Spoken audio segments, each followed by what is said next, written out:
Numit kharani haukhre Bema abebu senajabana magi mathaudang oizari Dramen amadi ahingbi bemagi awaba yengba ngamjade adubu pangal phudokpasu ngamjade thauba abena magi punsida amuk halaklabada kayada harauzariba kangluraba upalamana nauna amu mayol chonglakpagumbani abebu nungsibibana magi mathaudang oiri abesu thauba amadi machagi wakhalda tauzaduna atay karisu changdana leiri nakana madana nungsibana thumatlaba bema thauba amadi abegi mataw yengsaduna lona kapsaba natana karidi upay lei numitu bema chaksangda chak thonglingay masadu ihey hinadaba makoktu ngauri ngauri tawraktuna ngahak mamit uisinduna khangi sum ngahak lerambadagi masadu oning oning tawduna bathroom tamna chensinki tanjaduda thaubasu bathroom apalanbaga khonjel du tabada ngakna chapleptuna Bema nangbu kaidorage se thonghango Bema mapuroibagi khonjel du tarabada masadu phathaduna thoglai thaubana Bema nangbu kaidorabage Bemana dada ai kaisu tawdi chabada kainom thingnadana oningum lakum tawbane Thaubana phamulo nangna sado kainom di soiduna tawre Bema masadu pakhatpana loiri humangana pikanglai dada yani ai hausi kem tawdreba phareba thauba tapna Bemana dada tu ai kem tawdre loi phare yengo thauba sor sangno honthaduna Bema dada kai haigadabano khangdre Bema ngakna kaidorage dada Thaubana khange aise phatraba masagi da khanba misakne haiba asukuiba matam asi nomata fawba kari wali haiba faw hangbidaba ngamba misakne aduga aigidamakta nangna pumnamaka thokle Bema momonok seduna dada karigi adumna khanbiribano imung asida aigi awatpa karisu leijade aduga dada aigidamakta karisu khanbigano sengna nungsinajariba thamoy adugidamakta mateng pangjabane nungsinaba haibase thamoy aniduma tinaba maru oi nungsirine haiduna nupaduna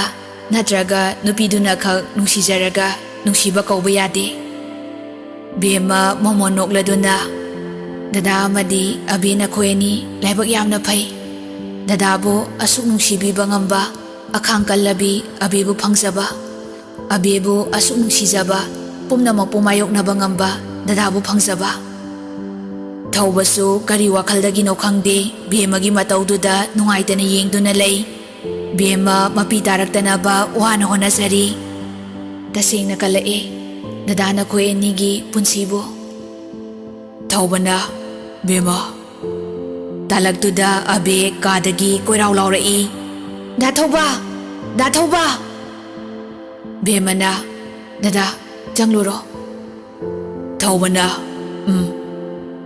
Thauba abegi manakta thuna makchatkre Bema thaubagi maike yengduna milu pirang sinthaja hauri khantharuba mikuptadi Bema masadu tu chungkhiba khangaude karigumba aina khalibasi chumlamnabadi kamdogane ai doctor unarudaba yade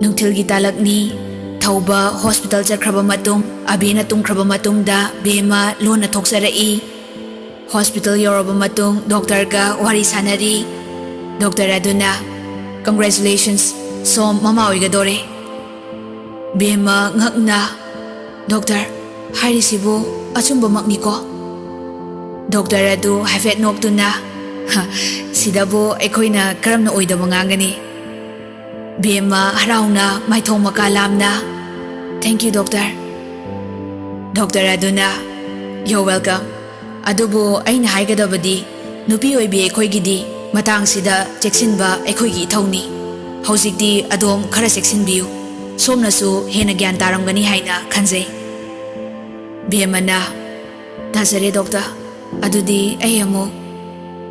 Doctor aduna, hidak singsi chang nai na sabiyu, aduga check up di lakbiyu ko. Bema na, pani doctor. Bema harauna maithong makalam na thoksarai. Aibu imada haisira. Haiba yadri. Ai matam kharadi lot patabani.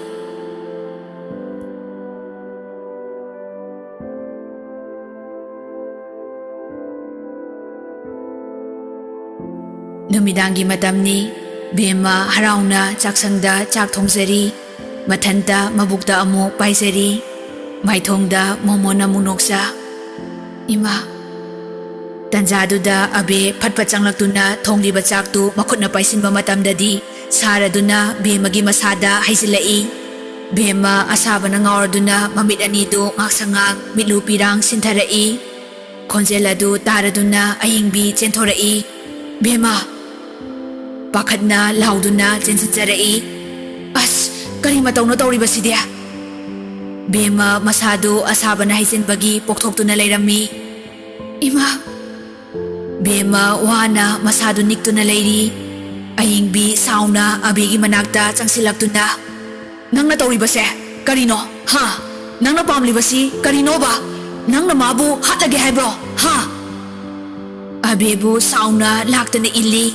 Safoduna abesu laimaida haitharaduna kuningda itholai. Datauba. Abe khonjel hauna kaplai. Abe na kapagi khonjel taraduna thauba amadi dramensu chenthorai. Thaubana, abe kaidore? Ha? Thauba ngakna phamthaduna abegi masadu paibiri. Somdana Bema chainana khangba ngamdraduna phamtharai. Abe hihik launa kaptuna ayingbida makut thilaga. Masi nupisina phuriba. Ithokliba makutu amu utladuna. Tu nai aingonda adum chai. Datauba ai kisaiye. Ai sida yam kisaiye. Thaubasu idu tekthokbiduna sauna phuk hawgalaklaga. Kaino mamana pambiriba siba? Nasana yumsi thadoktuna chatkiba aduro mama papana pamlibase. Ayingbi nungaitana, Isathoi. Thauba sauna laurai. Kanagi Sathoi? Ha? Kanagi Sathoi? Masagi minokna mama mapa makhoigi pothafamni hai. Aigidi kadaino? Aino waraga kaplaga milu pirang kangdana leibadu natro nakhoina pamliba. Bema thaubabu ningamdana yengli. Nakanamadana abe kaptuna leiri. Ayingbisu pendana warauna laurai.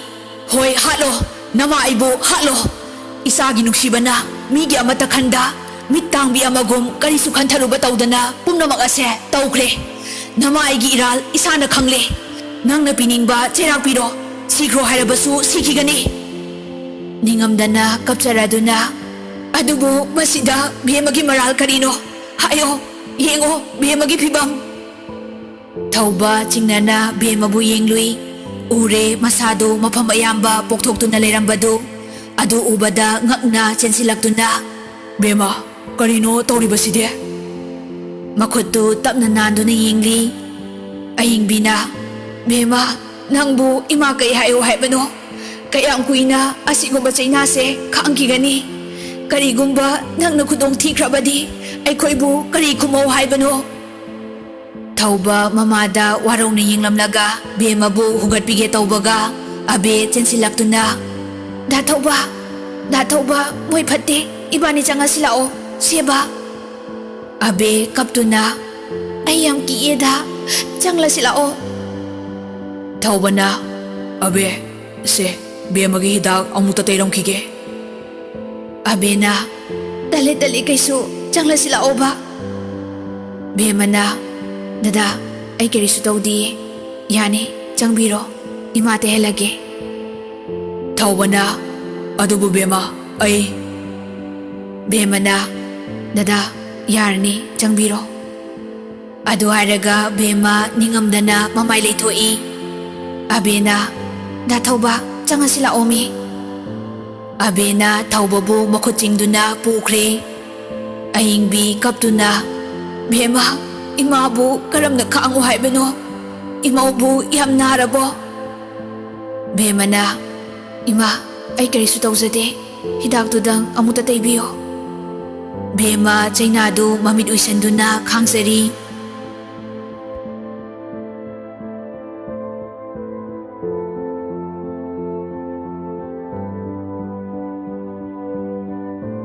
Ahingi matamni, Bhema tumthaba ngamda thawbagi kada tapna changlai. Thawba madi abe tumduna lairami.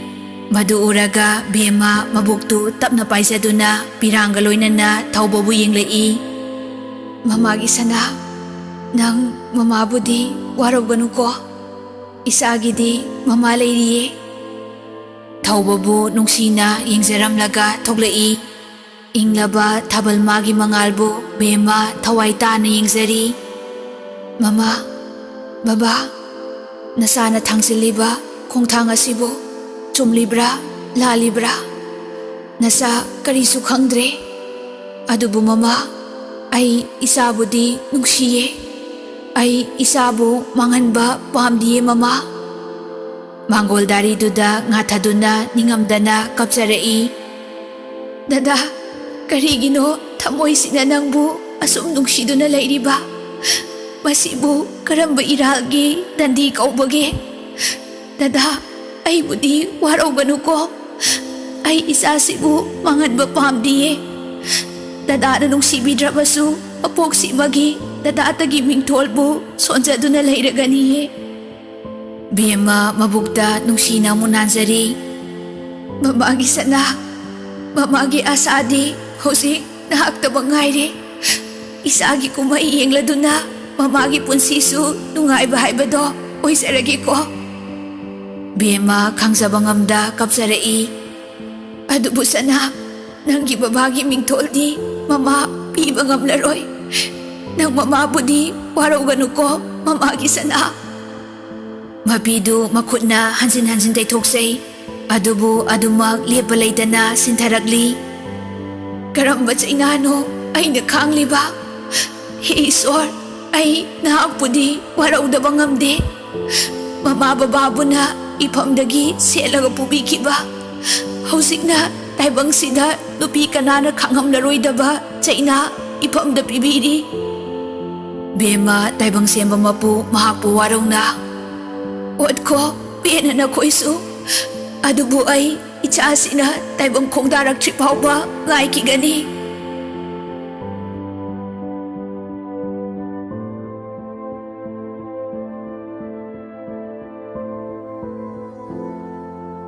Matamdi aduma karahuzin kri. Bhema mahikada layba firol singdu ka amada thangzili. Tawba na, Bhema, kaidano?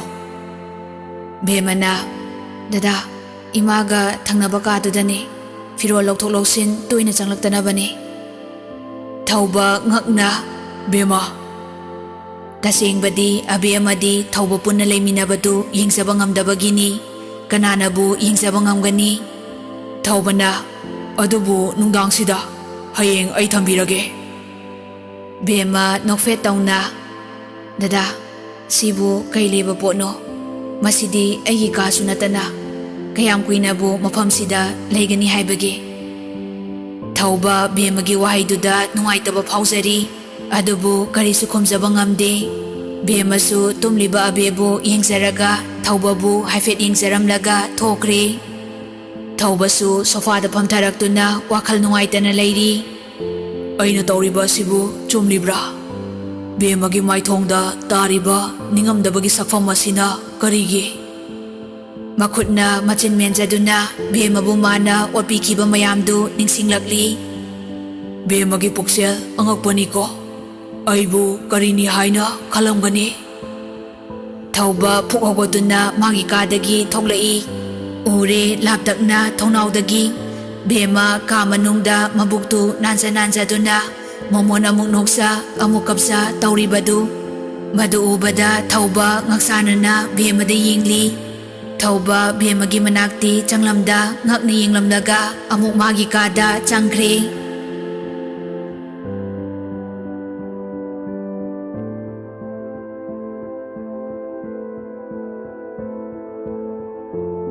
Matam magi cheldi kanabu sungay biramdi. kayam kuina mironbi amana masagi aronba lotuna thamba ngamgani. Bemagi phibam mawong kayada ahongbo puragli. Imungi thaba ingkhang loisilaba matung bema masadu waduna ngihak phamthei. Ahingbi bema. Ahingbi bemagi manakta changlaktuna phamthei. Bemana ima kay haige. Ahingbi ngasidi imada walot kanu. Ima karigumba mata hangge. Karibu hanglakani khanbada bema masadu pakhatpa maphawjari. Ima haibiyu yani kari takpigadaba. Ahingbi imaubu kaidorabage hayo. Imaugi honglakliba mawong mayamse ima chingnadaba ngamdiye. Bema masadu humanga napikangi. Ahingbi khumo imada. Bema pakhatna ima ay kem tawdiye. Pakhatna phukawatuna to hagole ay karisu tawdiye. Ahingbi bemagi matawtuda mapi sintarai. Bema imabu kari hayo haibano. Ima hingningba poktre. Mapidu taythoktuna ahingbi thokre. Bema mathanta machinda solawi. Adubu kayam kuina lotuna thamba ngamgani. Natraga aibu yum asi thadoktuna. Bema mga amo haiduna. Aina satkrabadi abebu kanana sinabigani. Dada soidana wagani. Ay upay matawduna abebu gyan lahandaba yade.